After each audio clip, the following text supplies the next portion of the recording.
And action. Hai, selamat malam. Ketemu lagi bareng saya Richard. Tentunya di acara yang sudah tidak asing lagi, Bincang bareng Om Richard.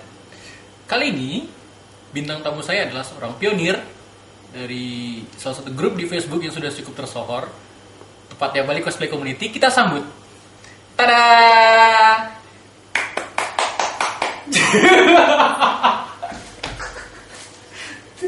Asik lah ya. Aku disantroni Leona Ivana Indah. Yeay. Dia menyantroniku malam-malam. Apa? Aku disantroni Oh, dia malam-malam. disantroni malam-malam. Apa kabar? Kita biasa mengenal dia dengan sebutan Cikgu. Apa kabar Cikgu Leona? Kelihatannya malam ini semakin cantik. Cie, mungkin karena sudah malam ya, jadi remang-remang. Ya, saya lagi gembel hari Oh ini. iya. Apa kabar? Baik? Baik, baru sembuh diarenya. Oh iya. Makasih. Semoga cepat sehat, semoga cepat fit. Ya, makasih. Terima kasih atas waktunya malam ini. Saya masih hidup kok. Oke. Jadi kita langsung aja. Buat yang belum tahu, mungkin buat member-member baru BCC, buat yang belum tahu juga, Leona adalah salah satu pionir yang telah lama malam melintang di dunia percosplayan Bali. Di luar Bali juga ya? Di luar Bali juga kayaknya. Ya, di luar Bali sebentar, terus habis itu nyangkut dari Bali. Oh. Jadi untuk Cik Gu Leona, silakan memperkenalkan diri. Siapa tahu ada yang belum tahu tentang Anda. Ada yang belum tahu? Terlalu kalian. Oke, jadi saya menjabat sebagai admin BCC dari akhir 2011. Dari akhirat. Dari akhirat. Kalau nggak salah. Terus ya sejak saat itu karena gemes melihat percosplayan di Bali kayak antara hidup dan mati, akhirnya saya bergerilya membuat event-event sendiri. Sampai akhirnya cosplay Bali yang tadinya membernya cuma nggak sampai 100 orang, alhamdulillah sekarang sudah sampai 700 sekian orang lebih ya. Berapa sih sekarang? 785 kali kok. 785. Mungkin Gila tambah. banyak amat ya. Itulah beranak pinak tanpa saya nggak tahu kapan pokoknya. Tapi biasanya kalau yang muncul cosplay nggak lebih dari 50. Itu mending loh. Oh iya, dulu masih nggak sampai mending. 10. Iya. Benar. Terus ada lagi yang mau diperkenalkan? Sebutkan ya, itu biodata, nomor KTP, nomor Maaf HP, tidak berbagi size nomor Excel. PIN ATM karena nggak ada isinya juga sih. Oh gitu. Udah? Udah itu aja. Yakin? Jadi udah. Oh iya dah. 50-50 nggak bisa ya. Phone a friend silakan. Ada kan HP itu tuh ada HP, silakan. Udah. Kalau mulu dari tadi. Oke. Udah katanya. Jadi begini. Buat yang belum mengenal Leona, kan biasanya kalian hanya mengenal dia dari luarnya saja tentang dia seorang cosplayer, dia admin BCC. Jadi untuk episode kali ini kita akan mencoba mengulik lebih dalam sisi lain kehidupan seorang Leona Ivana Indah. Kalau dikatakan sama beliau menguliknya terdengar gimana gitu ya. Mengupil lebih dalam. Udah jangan umbar hobi saya, maaf. Untuk Leona, kan kita langsung pada nggak usah pakai pertanyaan basa-basi ya, kita langsung aja.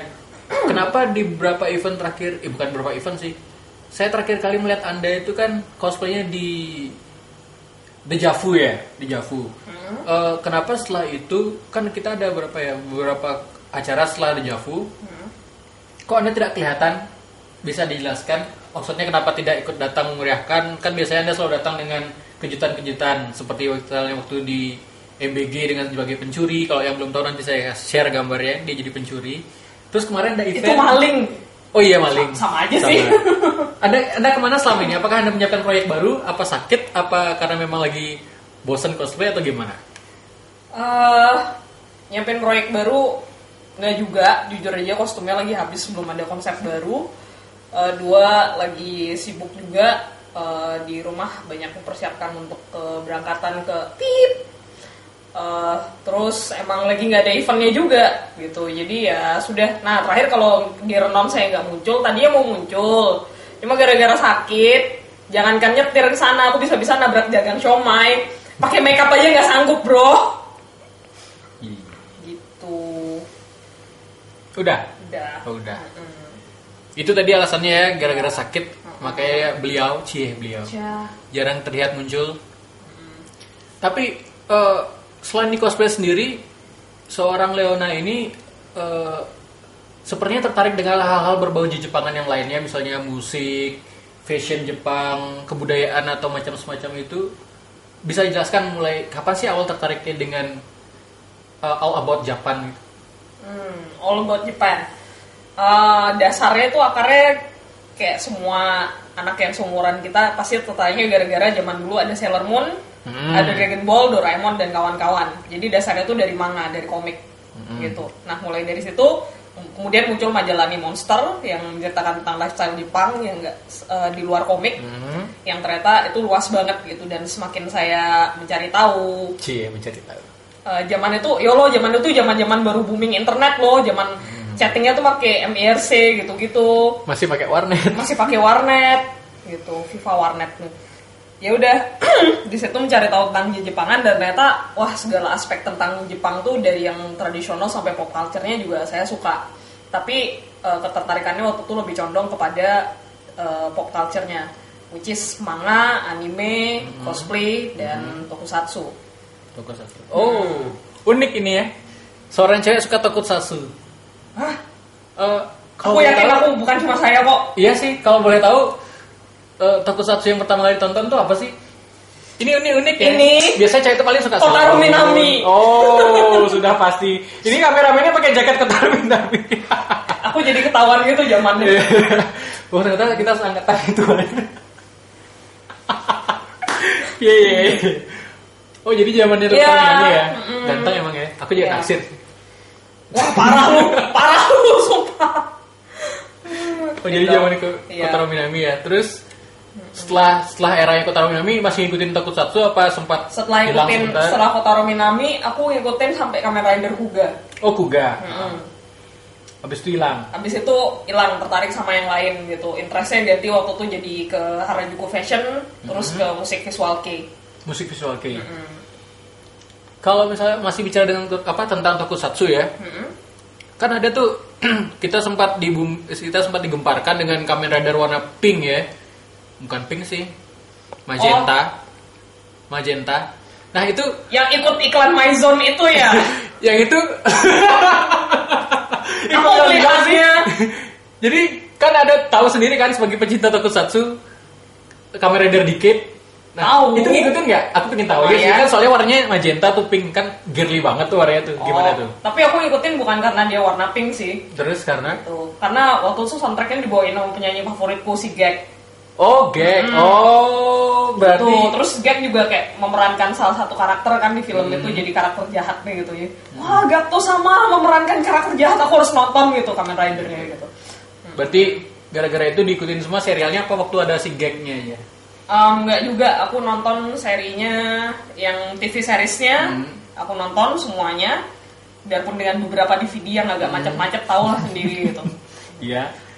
Ya udah diikutin, tapi ternyata emang lucu sih ya konsepnya Kamen Rider ini, biarpun endingnya agak gantung gitu, tapi ya kayak sih tujuannya gitu, penonton kayak mesti mencari maknanya sendiri gitu. Tapi itu emang Kamen Rider paling somplak yang pernah aku lihat.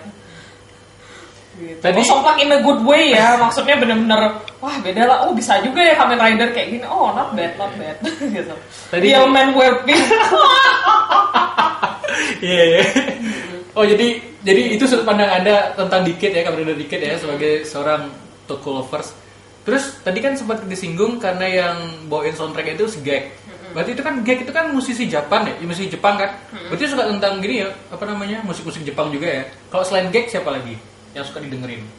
Semua anak di Jepangan pasti berawal dari Laruku. Saya juga awal sukanya tuh Laruku sama anime soundtrack. Lagu favoritnya Laruku? Buset, aku udah lupa. Gue udah lupa. Terus belakangan jarang denger Laruku, jadi aku lupa total. Bukannya nggak mau, sumpah aku lupa.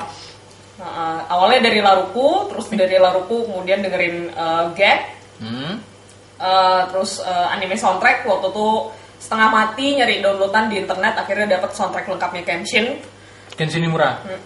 Samurai X ya. Dapat soundtrack lengkapnya. Si Bayu Saguna tuh. Halo Bayu. Bayu, kamu disebutin lu. lanjut. Kemarin menang lagi ya, selamat ya. 3 kali lomba, 3 kali menang loh. Sasugai. gitu. Tapi abis yang ketiga kali pensiun ya kamu coba kostum lain. Iya ya, saran yang bagus itu. Iya, jadi bato saya gitu misalnya kan beda tipis gitu. Sarannya absurd gitu ya. Sudah Terus selain itu apa namanya? Laruku lagi, terus ada apa tadi kamu bilang? Terus dari situ karena waktu tuh bersamaan dengan saya lagi bikin proyek ujian kelulusan di sekolah fashion. Waktu tuh temanya Japanese rocker. Gitu. Karena dandanannya mereka kan Japanese rocker yang milih dosennya apa sendiri? Sendiri. Oh, milih sendiri. Harus milih sendiri, nggak boleh gitu. Ya dosennya sih sebenarnya udah nyerah gitu, aku bilang Miss, pokoknya temaku Jepang. Oh, Jepang yang mana nih? Rockstarnya Jepang yang kayak gini gitu. Aku kasih fotonya orang-orang X Japan deh waktu tuh yang dandanannya wah gitu. Dosen gue ngeliatnya, terserah kamu. Bahkan dosennya pun, gitu. Cuma waktu itu aku suka stylenya aja. Aku nggak tahu musiknya kayak apa gitu. Terus udah, dosen gue bilang kamu mesti nge-research, kamu harus tahu musik mereka kayak apa dan kamu harus suka. Gitu. Ya sudah, aku mulai deh dengerin musik-musik Japanese metal gitu-gitu yang tadinya aku nggak terlalu suka musik metal. Akhirnya sekarang doyan hack band ya? Sampai karena gara-gara project ujian itu, sebenarnya musik metalnya karena berisik aku pakai buat temenin begadang. Maksudnya biar nggak tidur, tapi ketiduran juga akhirnya. Terus karena dengerin sambil tidur mungkin kayak kedoktrin gitu, jadi sekarang suka deh. Kalau dari musik metal sendiri, sukanya dengerin siapa? Sekarang sukanya band namanya Gazette. Kayak udah banyak yang tahu Gazette. Terus Gilgamesh. One Ok Rock aku suka.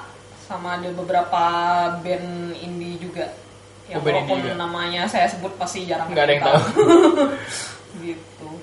Berarti bisa dibilang gara-gara berawal dari kecintaan dari Jepang, terus dari tugas kuliah sendiri akhirnya mulai merambah ke musik-musik metal Jepang gitu ya. Nah, tapi setelah itu baru ke cosplay. Karena, gitu? Iya, jadi cosplay itu yang datang terakhir sebenarnya.